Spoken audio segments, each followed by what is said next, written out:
Hello tout le monde, j'espère que vous allez bien. Je suis ravie de vous retrouver aujourd'hui dans cette nouvelle vidéo où nous allons parler, comme vous l'aurez vu dans le titre, des 10%. Et j'espère que ce sera la dernière vidéo, que vous allez tous comprendre une bonne fois pour toutes pourquoi on ne paye pas des congés payés aux assistantes maternelles par 10%.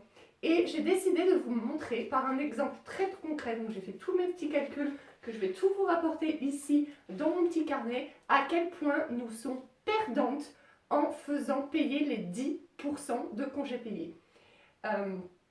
Je reçois encore tous les jours des messages me disant « Oui mais Milune, pourquoi c'est interdit? Qu'est-ce que ça change? Etc. etc. » Vous allez voir donc par ce petit exemple que nous sommes perdantes tout simplement. Les 10%, en fait, c'est simplement prévu pour les contrats occasionnels.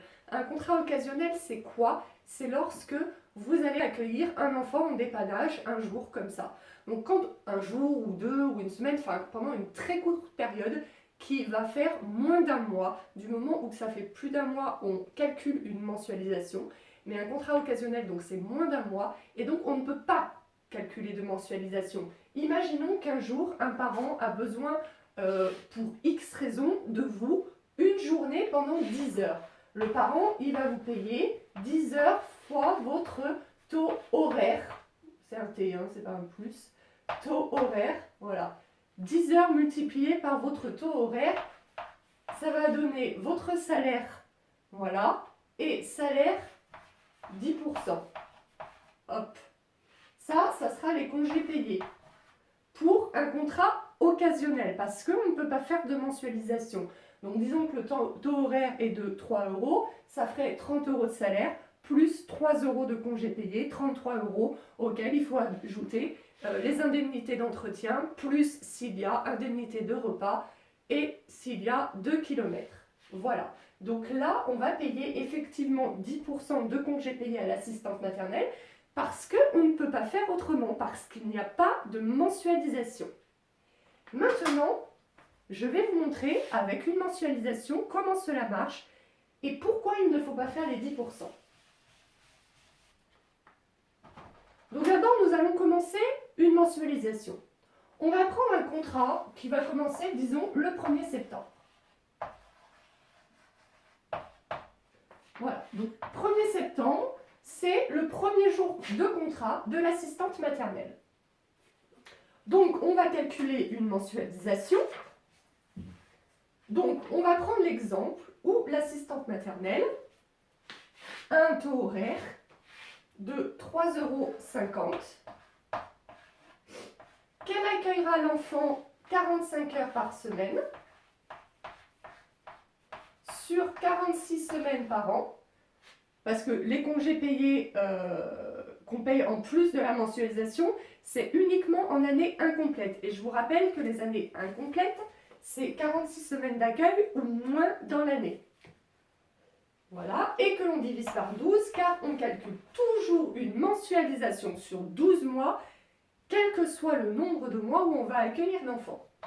Donc dans ce cas-là, la mensualisation sera de 603,75 euros. Ça, c'est la mensualisation que l'assistante maternelle touchera tous les mois, à moins qu'il y ait des absences et des heures complémentaires. Mais on va partir du principe qu'il n'y aura ni absence non prévue au contrat, ni heures complémentaires en plus du contrat. Donc déjà, entre le 1er septembre et le 31 mars, l'assistante maternelle touchera uniquement ce salaire-là. Il n'y a pas de congé payé à payer entre 1er septembre, donc disons que c'est le 1er septembre de l'année 2020, au 31 mars de l'année 2021, c'est ce salaire et il n'y a aucun congé payé à payer en plus entre ces dates. Si l'assistante maternelle prend des congés entre ces dates, et elle en prendra certainement, vu qu'on est en année incomplète et que ces congés ont déjà été déduits lors du calcul de la mensualisation, elle touchera sa mensualisation normale, il n'y aura pas de déduction de salaire, mais il n'y aura pas de congés payés à payer en plus. Ça, c'est la loi. Qu'est-ce qui se passe dans les faits?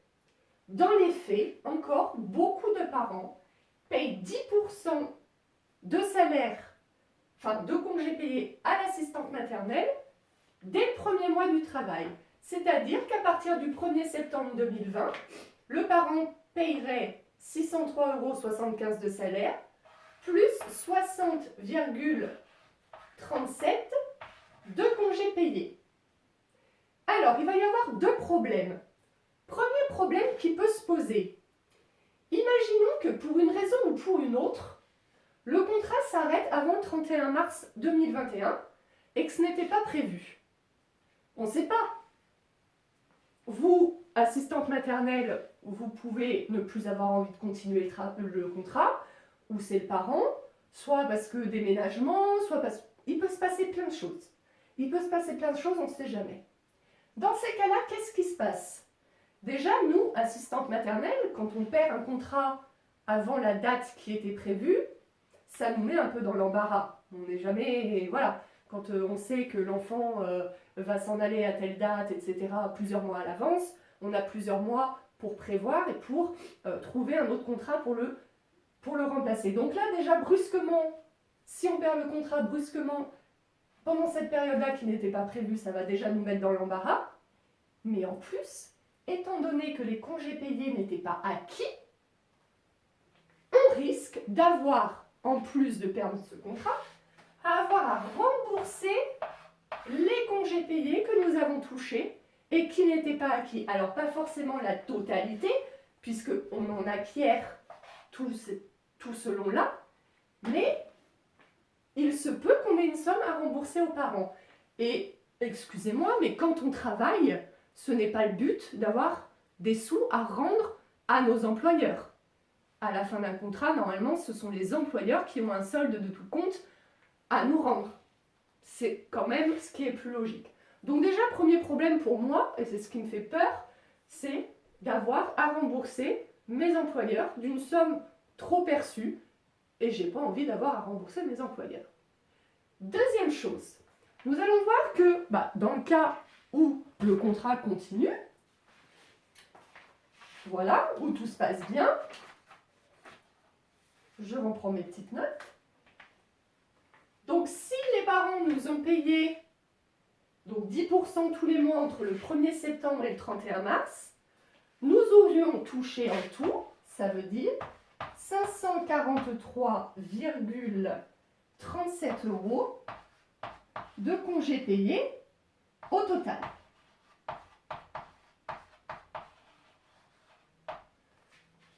Ça, c'est si on fait les 10% tous les mois depuis le début jusqu'au 31 mars, c'est la somme qu'on touche au total. Sauf qu'après, beaucoup d'assistantes maternelles continuent comme ça, continuent comme ça, continuent comme ça. Sauf que moi, je vais vous démontrer, en faisant le vrai calcul, combien vous auriez dû toucher. Alors, le vrai calcul, c'est quoi? On calcule le nombre de semaines réellement travaillées entre le 1er septembre et le 31 mars. Alors, le 1er septembre, si vous avez commencé le 1er septembre, comme dans l'exemple. Donc, la date du début peut changer. Par contre, la date de fin, ça sera toujours le 31 mars. Toujours le 31 mars de chaque année. Donc là, dans l'exemple, nous avons commencé le 1er septembre.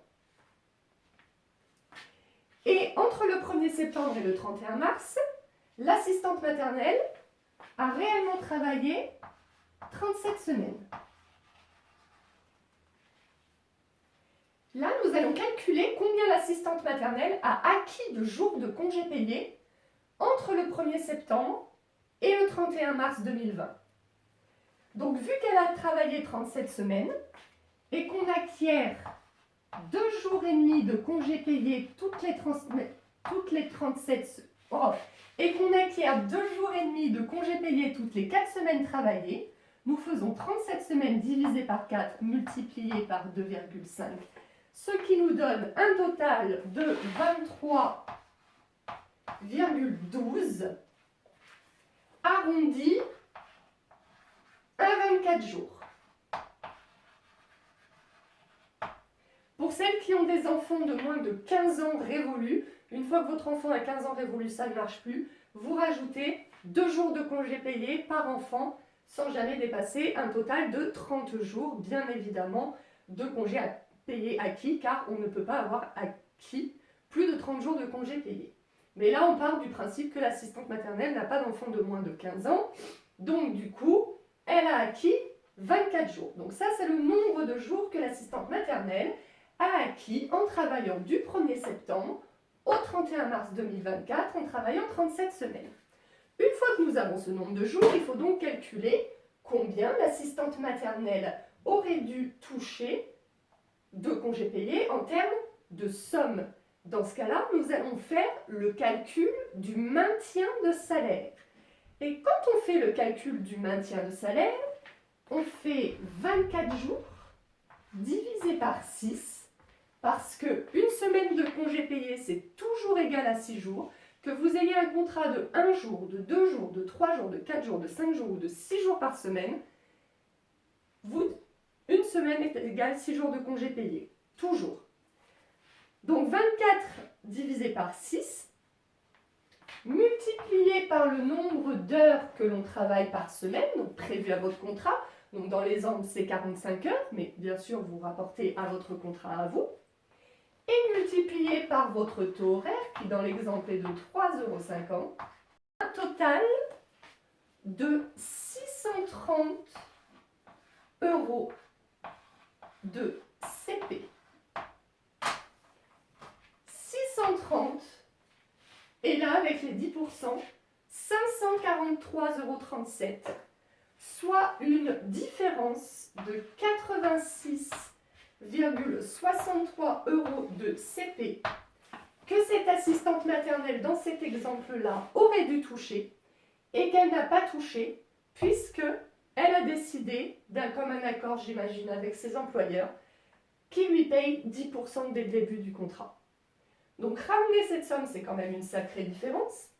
Par contrat et sur toute la durée de votre carrière, à la fin, ça peut faire une somme assez conséquente. Alors,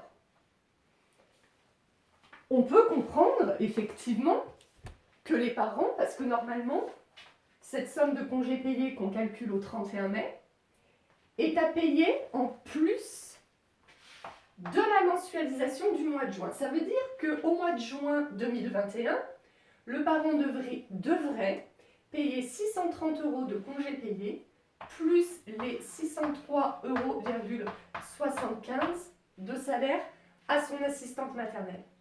Je comprends tout à fait quand il y a des gros contrats, quand il y a des petits contrats périscolaires, ça peut passer, mais je comprends tout à fait que pour les gros contrats, c'est compliqué.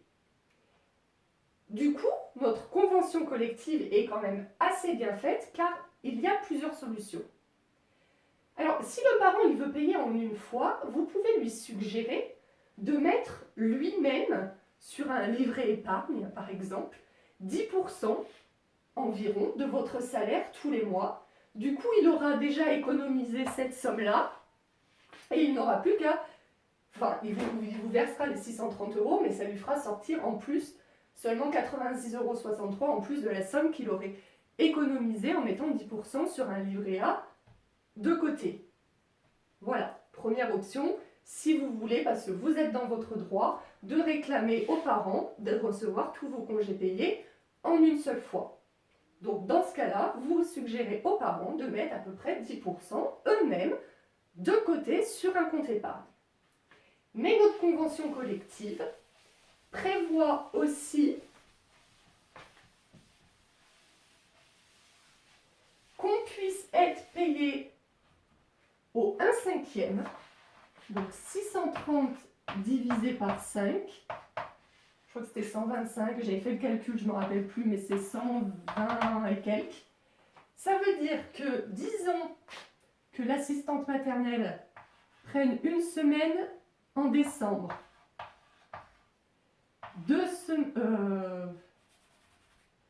une semaine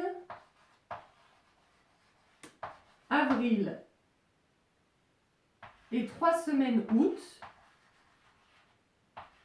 avril et août, Au 1/5, ça veut dire qu'en décembre, il y aura salaire plus 120 et quelques. Une semaine en avril, salaire plus 120 et quelques. Et août, salaire plus du coup 120 et quelques multiplié par 3, puisqu'il y a 3 semaines en août. Donc 1/5. Moi, c'est la méthode que la plupart de mes employeurs préfèrent, mais il y a des employeurs qui, pour eux, ça fait encore une trop grosse somme, surtout les 3 semaines en août, ça peut encore faire une trop grosse somme, surtout si c'est un gros contrat. Il y a donc encore une méthode qui revient un petit peu à la méthode des payés des 10%, mais du coup avec la vraie somme, c'est-à-dire qu'au 31 mai, vous avez calculé les, c'était combien, 630 €. Et bien là, on divise les 630 € par 12. On divise 630 € par 12, ce qui fait environ plus ou moins égal à 60 €. Je n'ai pas fait le calcul, mais divisé par 10, ça fait 63. Donc ça fera un peu moins de 60 €. Et donc, à partir du 1er juin 2021 et jusqu'au 31 mai 2022, tous les mois, payer salaire plus environ 60 €. Avant le 31 mai, salaire tout court, sans rien payer. Et à partir du 1er juin 2021, salaire plus 1/12e du véritable calcul qu'il faut faire. Et au 31 mai 2022, on recommence les mêmes calculs pour savoir combien on aura acquis entre le 1er juin 2021 et le 31 mai 2022. Voilà.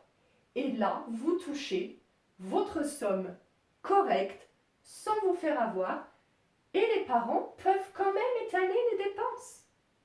Ça n'empêche pas. Alors arrêtez avec cette excuse, que vous soyez assistante maternelle ou parent employeur, arrêtez avec cette excuse, oui mais ça fait trop sortir de sous aux parents. C'est pas vrai parce qu'il existe la méthode des 1/12e. Mais avant, faites le bon calcul. Alors, il y a un cas où le calcul des 10%, parce qu'il faut quand même comparer avec le calcul des 10%, parce qu'après, on va me reprocher dans les commentaires, oui, mais des fois, le calcul des 10% est plus avantageux, c'est vrai. Mais le calcul des 10%, on va le faire. On va le faire, le calcul, parce que c'est un... En fait, là où les gens confondent, c'est que 10%, c'est une méthode de calcul, mais pas de paiement. La méthode de paiement, c'est le 1/12e. Mais il y a effectivement une méthode de calcul des 10% qui se calcule lui aussi au 31 mai et pas avant, et qui peut être plus avantageux dans le cas où nous avons un contrat où on fait beaucoup d'heures complémentaires. Voilà. Dans le cas où les employeurs, par exemple, ont des... Par exemple, quand vous avez un contrat à planning variable, souvent on part sur la base d'heures la plus petite par semaine pour éviter, ou par exemple une infirmière, vous avez une semaine, vous allez avoir l'enfant 10 heures et d'autres semaines 40 heures. Bah, souvent on va partir sur 10 heures pour éviter, ou les semaines où l'enfant vient 10 heures, que le parent paye 40 heures. Donc du coup, dans ces cas-là, il y a des heures complémentaires et il se peut que le calcul des 10% soit plus avantageux. Du coup, on fait le calcul des 10%, donc on additionne tous les salaires et on prend les 10%. Disons qu'avec les 10%, là avec le maintien de salaire, ça a fait 630 €. Disons qu'avec les 10%, ça aurait fait 700 € parce que vous aviez fait des heures complémentaires. Vous retenez ce calcul, mais du coup, le paiement reste le même. Vous faites 700 divisé par 12 et ça fera un petit peu plus du coup. Voilà. Mais en fait, c'est une méthode de calcul et pas de paiement. Et on ne commence jamais à payer les congés payés dès le début d'un contrat. Jamais, jamais, jamais, jamais. quelle que soit la date à laquelle vous commencez votre contrat, ne payez jamais des congés payés dès le début avant qu'ils ne soient acquis. Mettez de côté, vous parents, mettez de côté. Et voilà, tout se passera très bien. J'arrive pas à comprendre ce qui est difficile et pourquoi tellement de gens, parce que moi, les messages que je reçois, bon, il y a quelques personnes qui ne savaient pas que c'était interdit encore, mais moi, la plupart des messages que je reçois aujourd'hui, c'est des gens qui disent « Je sais que c'est interdit, mais ça m'arrange, mais ça arrange les parents, mais machin. » Je pense que vous n'avez pas fait les bons calculs et je pense que vous n'avez pas...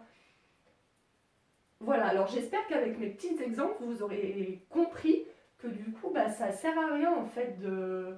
Enfin, que ça revient au même, mais que du coup, bah, vous faites les choses correctement et que votre assistante maternelle bah, touche la bonne somme et puis voilà. Voilà, écoutez, j'espère que cette vidéo aura pu vous être utile. J'espère qu'avec mes petits exemples concrets, vous aurez du coup pu comprendre un petit peu comment tout cela fonctionnait. Et puis j'espère que du coup maintenant vous ferez les choses correctement parce que vous allez être gentil. Hein. Voilà. Non allez, je plaisante, c'est pour vous que je fais ça bien sûr. Écoutez, si cette vidéo vous a aidé, n'hésitez pas à la liker et puis à la partager. N'hésitez pas à vous abonner à ma chaîne si ce n'est pas encore fait. Et puis on se retrouve dans les commentaires pour discuter de tout ça si vous avez des questions ou envie de rajouter certaines petites choses. Je vous fais d'énormes bisous et on se retrouve très prochainement pour une